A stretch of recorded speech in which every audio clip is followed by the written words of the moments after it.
Pourquoi certains experts en ligne ont parfois jusqu'à 30 000 abonnés et arrivent à encaisser à peine 3 000 € par mois tous les mois, alors que d'autres experts ont une audience 5 fois plus petite, mais arrivent tout de même à faire 6 chiffres par an? Eh bien, dans cette vidéo, je vais t'expliquer justement le mécanisme qui crée cet écart. Et tu vas voir le principe exact qui fait que parfois certains abonnés sont prêts à payer jusqu'à 5 000 € sans même t'avoir parlé, alors que la majorité de ton audience est composée de prospects qui n'achèteront jamais chez toi. De mon côté, j'ai une audience d'à peine 3 500 abonnés cumulés, si je compte les réseaux sociaux et ma liste mail, et pourtant, ça fait 2 ans consécutifs que j'arrive à encaisser 6 chiffres. Du coup, quand je te parle de ce sujet, c'est pas de la théorie, mais de l'expérience terrain, parce que j'ai accompagné plus de 140 coachs et consultants comme toi à ce jour, et chaque mois, j'ai des nouveaux clients qui ont parfois jusqu'à 30 000 abonnés et qui galèrent à encaisser un chiffre d'affaires stable, alors que d'autres qui ont une audience plus modeste arrivent à encaisser un chiffre d'affaires plus que confortable avec une micro-audience. Donc si aujourd'hui tu as l'impression de faire pas mal d'efforts au niveau marketing comme la publication de contenu,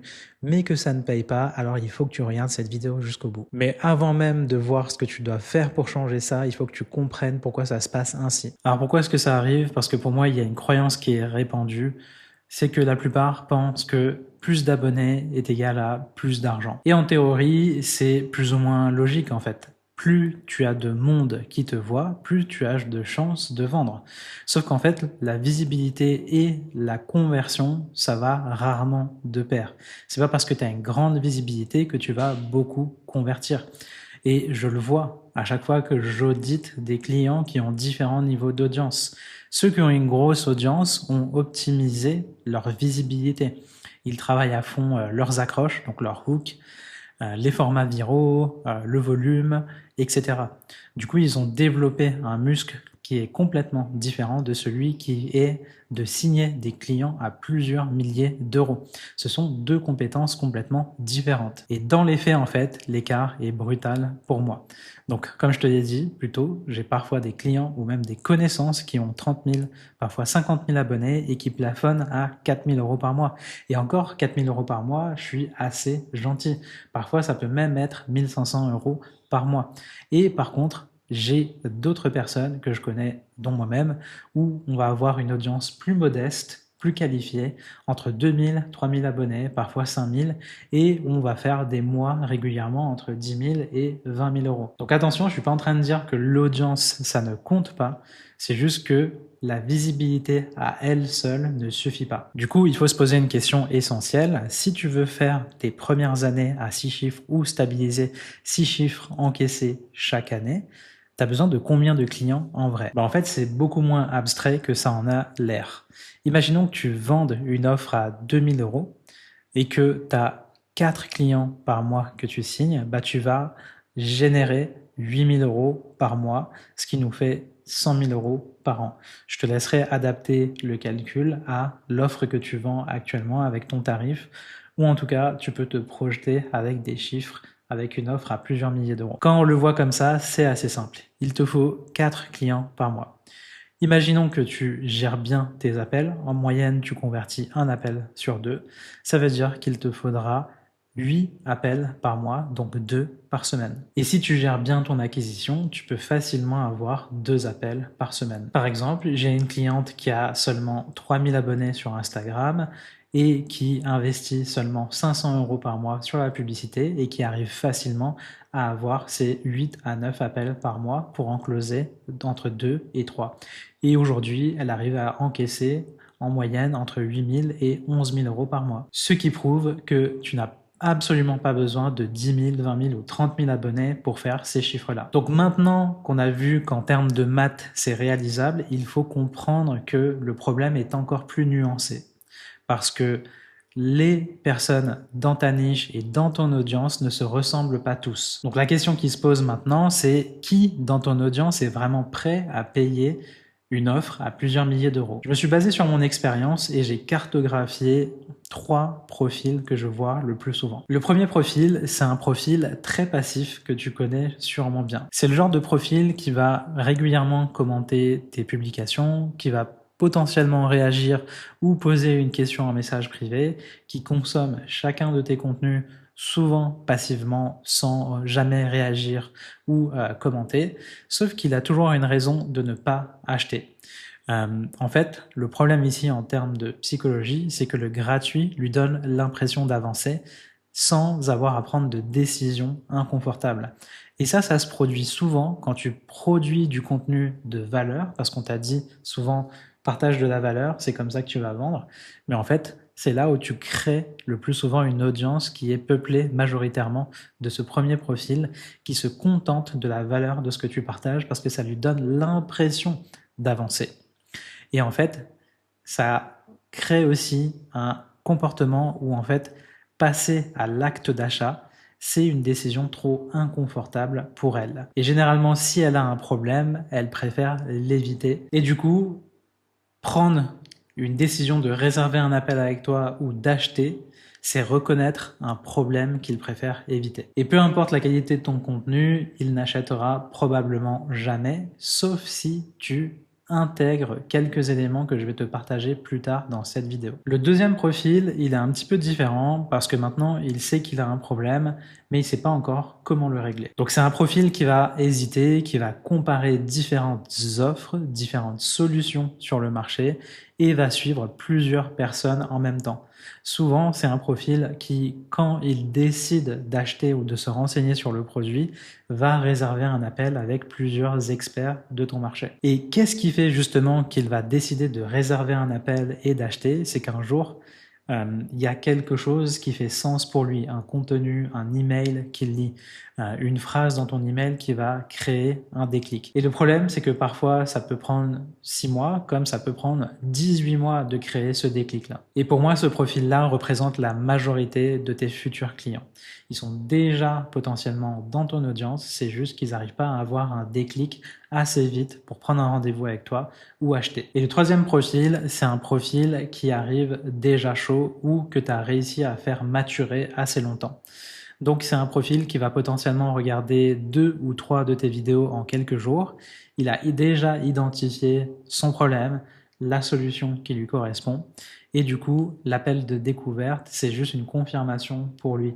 Il n'a même pas besoin que tu le convainques en appel. Il est déjà convaincu par ton profil, ton expertise. Et généralement, il a juste envie de te poser 2 ou 3 questions pour se rassurer. Maintenant que tu as vu ces profils différents, il faut que tu comprennes qu'ils ne passeront à l'action que si les 5 éléments suivants que je vais te partager sont en place dans ton écosystème. Sinon, ils trouveront le déclencheur ailleurs, c'est-à-dire chez ton concurrent. Le premier élément, c'est le plus urgent à régler. Peut-être que tu as déjà travaillé ta cible, ce qu'on appelle souvent ton avatar, ton persona, mais est-ce que dedans, tu t'es déjà demandé si tu t'adresses à un segment précis de ton marché qui a l'envie et surtout les moyens d'investir chez toi? Je vais te donner un exemple simple pour que tu comprennes.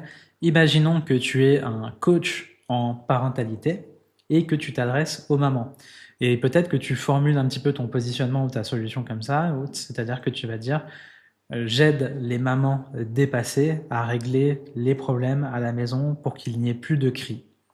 Le problème avec ça, c'est que tu as peut-être l'impression de t'adresser à un marché précis parce que tu t'adresses aux mamans qui ont des problèmes de parentalité à la maison, avec des enfants qui crient trop, mais c'est pas assez précis parce que dans les mamans, je peux très bien avoir une majorité de personnes qui n'ont pas les moyens d'investir dans une solution à plusieurs milliers d'euros. Et tu pourrais régler ça juste en t'adressant à un segment plus spécifique, c'est-à-dire que tu resserres un petit peu le cercle en t'adressant par exemple aux mamans cadres. Et là, d'un coup, en termes de CSP, tu t'adresses à une cible qui a beaucoup plus de moyens. Je te dis pas que c'est la solution parfaite à tout, mais il faut te rappeler que tu es entrepreneur et que en tant qu'entrepreneur, il faut aussi que tu réfléchisses en termes de rentabilité. Donc là, par exemple, en t'adressant aux mamans qui sont cadres, tu vas justement filtrer les personnes qui n'ont pas les moyens potentiellement d'acheter chez toi. Alors, je ne parle pas forcément de viser des gens riches ou de parler en termes de situation financière ou quoi. Je parle de décrire vraiment un problème suffisamment précis pour que les personnes qui s'y reconnaissent aient par construction déjà une certaine maturité dans leur situation et dans l'avancement de leurs décisions. Et cette maturité-là, elle vient souvent avec les ressources pour agir, ou en tout cas la volonté d'investir ou de trouver les fonds nécessaires pour investir. Alors le deuxième élément à considérer, c'est est-ce que tu nommes concrètement un problème que ta cible ressent? Ou est-ce que tu parles que de concepts flous, de concepts lisses, de concepts jolis? Par exemple, imaginons que tu es un coach business. Si tu parles d'atteindre ses objectifs en étant aligné, ça c'est du jargon de coach totalement flou.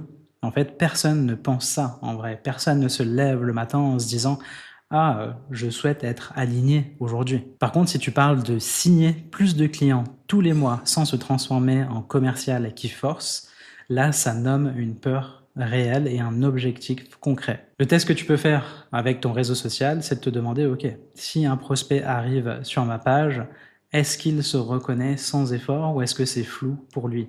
Est-ce que ça utilise des mots qu'il utilise dans son quotidien? Ensuite, le troisième élément, c'est un élément que je travaille de manière très concrète dès le début de mon accompagnement avec mes clients, même s'ils ont déjà bossé leur avatar, c'est ce que j'appelle la big idea et le mécanisme unique. Ta big idea, ça va être l'angle unique que tu défends sur le problème. Ça va être une façon unique de décrire le problème de ton prospect. Tellement unique que c'est pas la même façon qui est utilisée par tes concurrents. Donc ça va attirer les bonnes personnes qui vont se reconnaître dedans parce qu'elles vont se dire c'est pas quelque chose que j'entends d'habitude, en tout cas pas expliqué de cette manière. Et le mécanisme unique, ça va être la structure de ta méthode. Donc, ça va venir expliquer ta big idea. La big idea, c'est assez focus sur le problème, une façon unique de décrire le problème. Et le mécanisme unique, ça va être une façon unique de décrire la solution. Alors attention, la solution, c'est pas ton offre. Ok ? Ton offre, c'est la façon de délivrer la solution. La solution, il faut que ce soit le grand principe. Donc dans mon cas, j'ai mon programme Ascendi que j'ai construit de manière plus ou moins unique et mon mécanisme unique, c'est le Client Blueprint.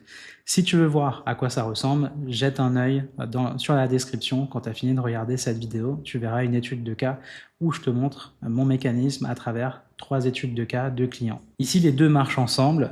Donc la big idea sans mécanisme, ça va être une bonne idée mais sans structure. Et le mécanisme sans big idea, ça va être juste une méthode sans que tu parles d'abord du problème pour accrocher ton prospect. Le troisième élément, c'est le temps que passent tes prospects sur tes contenus.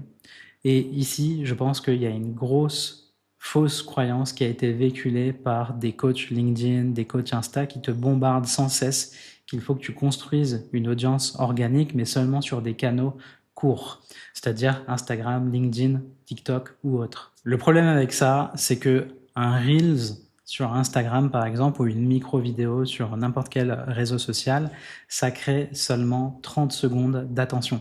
Alors qu'une plateforme comme YouTube, où tu peux faire des podcasts vidéo ou des vraies vidéos comme celle-ci, va créer potentiellement 3, 5, 10 minutes de visionnage intentionnel. Là où sur les autres plateformes, tes prospects vont scroller de manière passive et de manière non intentionnelle. Et ça change tout dans le comportement de l'achat. Parce que quelqu'un qui veut regarder une vidéo longue va choisir intentionnellement de cliquer sur quelle vidéo il ou elle veut regarder. Il a arrêté de scroller, il a choisi de rester pendant de longues minutes avec toi. Et de nos jours, ce genre d'attention de plusieurs minutes et intentionnelle, ça se fait de plus en plus rare. Donc plus tu vas être capable de le créer, plus tu augmentes tes chances de convertir rapidement et efficacement des prospects. Et ça, c'est pas moi qui le dis, c'est une étude Google qui avait prouvé que en moyenne, il faut 7 heures passées avec toi pour qu'on ait confiance en toi et envie d'acheter avec toi. Donc réfléchis-y, c'est quoi le moyen le plus efficace d'accumuler ces heures-là? Est-ce que ce sont les vidéos de 10 à 20 minutes en moyenne sur YouTube?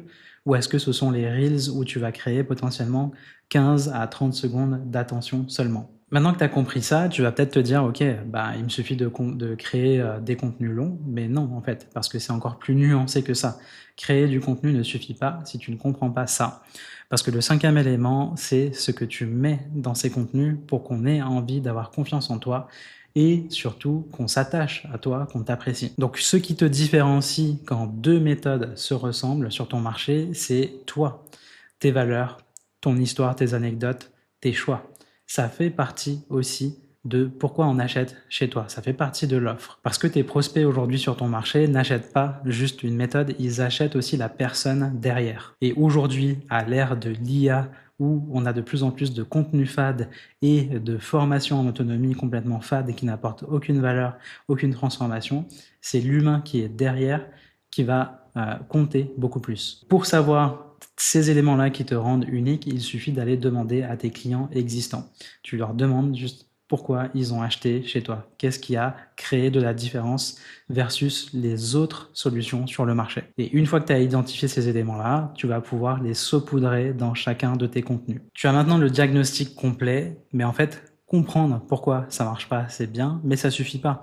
La vraie question maintenant, c'est concrètement comment tu fais rentrer un inconnu dans ton univers pour qu'il soit prêt à te payer plusieurs milliers d'euros sans même t'avoir rencontré. Et ça, c'est exactement le sujet de la prochaine vidéo où je te montrerai les 5 types de contenus qui construisent le profil 2 et 3 que je t'ai partagé. Et tu vas comprendre comment calibrer ce que tu crées comme contenu pour créer des effets cumulés au lieu que ton contenu disparaisse au bout de 48 heures. Pour que quand un prospect te découvre, il puisse binger tes contenus et arrive ultra chaud en appel de vente.